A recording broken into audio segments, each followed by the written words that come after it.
हाँ ठीक है। अस्सलाम वालेकुम जी दोस्तों, लो शौक करो यार।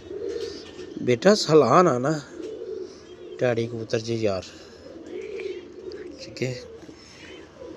कुंदे का शौक करो बेटा, कबूतर पूरा आना चाहिए बच्चे।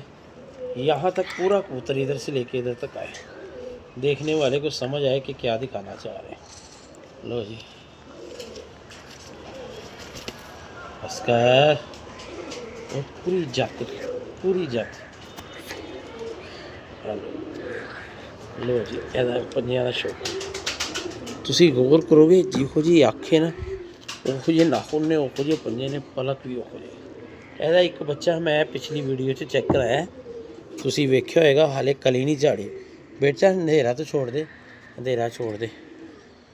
ਲੋ ਜੀ ਭਾਜੀ, ਇਹ ਉਹ ਕਬੂਤਰ ਨੇ ਜਿਹੜੇ ਇਸ ਤਰ੍ਹਾਂ ਦੇ ਭਾਈਵਾਲ ਨੇ, ਮਤਲਬ ਇਹ ਆਸਮਾਨ 'ਚ ਹੋਣਗੇ ਅਤੇ ਆਖਰੀ ਨੋਹ ਤੱਕ ਉੱਡ ਕੇ ਆਉਣਗੇ। ਆਖਰੀ ਨੋਹ 'ਚ ਜਿਹੜਾ ਖੂਨ ਹੋਏਗਾ ਨਾ, ਬਲੱਡ, ਉਹਦੇ ਤੱਕ ਉੱਡ ਕੇ ਆਉਣਗੇ। ਇੱਕ ਤਾਂ ਕਬੂਤਰ ਕਦੀ ਫੜੇ ਨਹੀਂ ਨਾ, ਫਿਰ ਥੋੜ੍ਹੇ ਜਿਹੇ ਇਹ ਬੁਰੇ ਮਹਿਸੂਸ ਕਰਦੇ। ਲੋ ਜੀ ਜੈਨੂਅਨ ਗੱਲ ਹੈ, ਇਹ ਬੜੇ ਨਜਾਬ ਕਬੂਤਰ ਨੇ, ਠੀਕ ਹੈ।